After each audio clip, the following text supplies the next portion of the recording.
저출산과 고령화 때문에 생기는 인구 문제는 우리 민족의 존립 자체를 위협하는 심각한 사안이 됐습니다. 때문에 정부는 물론 한국교회도 이 다음 세대 부흥을 위해 다각적 노력을 기울이고 있는데요. 네, 오늘 뉴스 더보기 시간에는 한국교회 총연합 교육협력위원장 말리언 성결교회 이영료 목사와 함께 말씀 나누겠습니다. 안녕하십니까? 안녕하세요. 예, 목사님 반갑습니다. 예.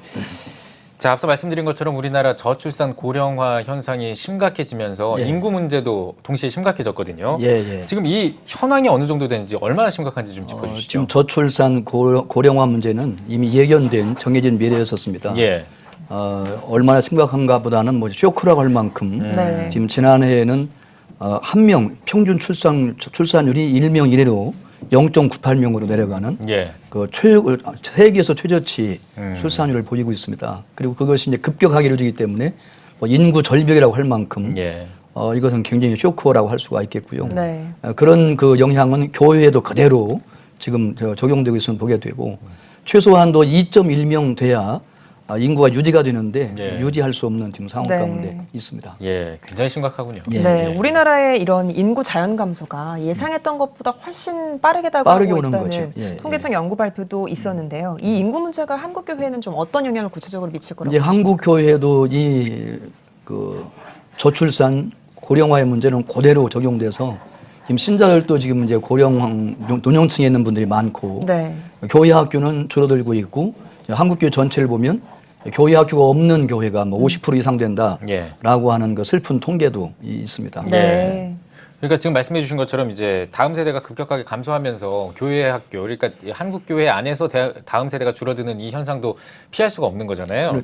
지금 보면 한국 교회도 이 다음 세대가 급감하는 문제에 대해서 무언가 좀 대응을 해야 되고 할 텐데 지금 어떤 식으로 지금 대응을 하고 있는지가 좀 궁금합니다. 교회 학교 인구의 급감이 한국 교회의 감소를 가져왔고 그리고 이제 그 7, 80년대 한국 교회가 막 부흥할 때는 5, 60년대의 교회 학교 부흥의 열매거든요. 그리고 이제 지금 이제 2090년, 2000년대도 넘어와서 한국 교회가 급격하게 감소하는 것도 7, 80년, 8, 90년대의 교회 학교 감소의 열매라고 볼 수 있거든요. 근데 그 원인이 저출산만 꼭 있는 건 아닙니다. 교회 안에도 교회 학교가 급감하는 원인이 있는데 그 이유가 있는데 두 가지라고 볼 수가 있습니다.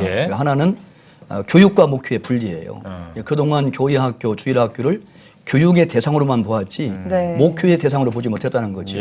이런 면에서 이걸 극복하려고 할 것이면 교회 안에서 먼저 교회 주일 학교가 교육과 목회를 통합하는 일 이게 먼저 있어야 되고요. 또 한 가지 또 내적인 요인은 주일 학교를 학교식 교수식으로 신앙을 가르치려고 했던 것이 또 하나의 문제였던 거죠.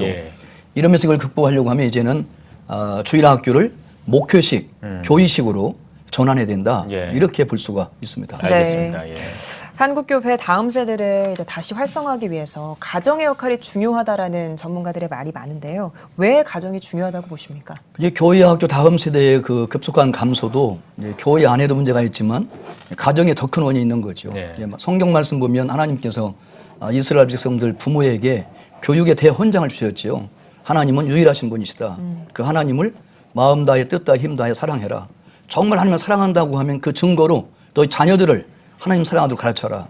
이게 부모에게 주어진 교육적 사명이거든요. 그런데 오늘날 이제 우리 한국 교회 성도의 가정에 보면 대학 입시에 아주 함몰돼 가지고 믿는 성도의 가정마저도 그렇게 입시가 위주고 신앙은 뒷전에 밀리는 이런 현상을 가져오게 되었고 청교도들도 가정을 믿는 가정을 작은 교회로 보았습니다. 그리고 부모를 그 교회의 목회자로 보았습니다. 이게 회복되지 아니하면 어렵겠구나 하는 생각이 들어갑니다. 이러면서 가정에서 믿는 부모님들이 한 가정을 교회 안에 작은 교회로 회복하는 일, 예배도 있고 말씀 교육도 있고 사회봉사도 있고 선교도 하는 이런 그 가정의 교회성의 회복 이것이 또 하나의 해결책이라고 생각을 하고 있습니다. 알겠습니다. 뭐 이제 다음 세대를 활성화하기 위해서는 먼저 이제 가정이 중요하다고 말씀을 해주셨고 그 전에 이제 또 뭐 한국 교회, 그러니까 교회 안에서 주일학교 어떤 식으로 좀 진행이 되는지 이런 것들도 좀 말씀해 주셨는데 그렇다면 조금 더 크게 봐서요. 한교총을 비롯해서 이 연합기관들도 있지 않습니까? 이 큰 이 기관들은 또 다음 세대가 줄어드는 거에 대해서 어떤 그 대응 방안, 어떤 노력을 하고 있는지 연합기관들이 해야 할 중요한 사명이 있는 거라고 보고 있습니다. 가정과 교회가 다음 세대를 신앙으로 양육할 수 있는 연합기관은 울타리가 되어주고 또 거기 막혔을 때 물꼬를 터주는 일들을 연합기관이 해야 된다고 네. 보고 있습니다. 예. 예를 들면 헌법의 자유가 신앙의 자유나 표현의 자유나 양심의 자유가 보장되어 있는데 예. 지금 그게 계속 제한받고 있거든요. 이런 면에서 차별금지법이라든지 그 독소 조항을 제거하는 거라든지 이것은 한 교회의 문제가 아니라 예. 한국 교회가 다 연합해서 함께 싸워야 할 예. 그리고 그것을 고치도록 해야 할 그런 사명이 있다고 네. 보고 있습니다. 예. 네. 또 다음 세대의 부흥을 이루기 위해서 보다 더 전략적인 목회를 해야 한다라는 말도 나오는데 목회는 좀 어떻게 나아가야 한다고 보시나요? 그러니까 요즘에 이제 그 다음 세대 젊은이들의 문화를 보면 전 세계가 거의 똑같습니다. 그러니까 전에는 나라별로 민족별로 문화가 달랐습니다. 한국 문화, 미국 문화, 민족마다 나라마다 문화가 달랐는데 요즘에는 뭐 글로벌 처치라고 글로벌 컬처라고 할 만큼 네. 젊은이들 문화는 뭐 미국이나 한국이나 영국이나 다 똑같이 통용되는 상황이 있는데 지금 다음 세대를 한국 교회는 잃어버리고 있습니다. 그건 젊은이들의 문화를 수용할 수 있는 능력이 부족한 거죠. 그러다 보니까 이제 출산율도 저하되고 있는 아이들마저도 세속 문화에 빼앗기고 있고 예. 이런 현상 속에서 문화적인 접근, 젊은이들의 문화 속으로 파고 들어가서 그들에게 전도하고 양육하는 일들이 네. 전략적으로 필요하다. 그런 생각을 갖고 있습니다. 네.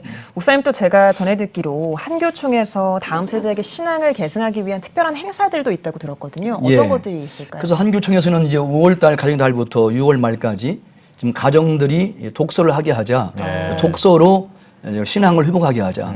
그래서 이제 어린이 도서, 청소년 도서, 부모님들 읽을 수 있는 도서 12권을 선정을 했습니다. 네. 그래서 6월 말까지 공모전을 하고 그 읽으면서 이제 가정 안에서 신앙적 주제로 부모와 자녀가 대화하게끔 해서 네. 가정의 신앙을 회복시키는 일들로 그걸 계획하고 있습니다. 네. 예, 알겠습니다. 참 앞으로 하실 일들이 많을 것 같습니다. 뭐 산적한 문제들도 많이 있고요. 네. 앞으로 어떤 계획과 비전이 있으신지를 좀 듣고 싶습니다. 다음 세대를 부흥을 위해서는 이제 이 가정과 교회가 하나 되고 부모와 교사가 동역자 되어야만 네. 가능하다고 보고 있습니다.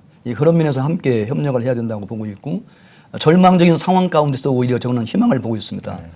지난번 통계에 의하면 지금 무종교인이 50%를 넘어갔습니다. 예. 우리는 감소하는 숫자만 볼 게 아니라 전도할 사람이 더 많아졌다. 예. 이런 사명감을 가지면 다음 세대나 한국 교회에 희망이 있다.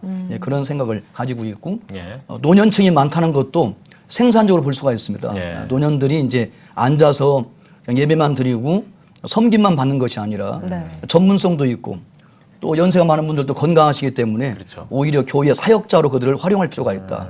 그러면 한국 교회 다시 일어설 수 있고 네. 다음 세대 부흥도 다시 한번 이룰 수 있다. 그런 생각을 갖고 있습니다. 네. 목사님 마지막으로 한국교회 성도님들께 한 말씀 부탁드립니다. 예, 지금 상황은 어렵습니다. 지금은 전도하기도 어렵고 옛날에는 학교 합전도도 많이 했었는데 지금은 상당히 제한을 받고 있습니다. 이런 그 어려움들이 없었던 때는 없습니다. 항상 어려웠는데 지금도 기도의 능력, 말씀의 능력, 성령의 능력 의지하고 함께 다음 세대를 위해서 기도하며 전도하고 양육하면 지금도 얼마든지 다음 세대에 부흥할 수 있다. 그런 희망을 가질 수 있다고 봅니다. 예, 네. 알겠습니다.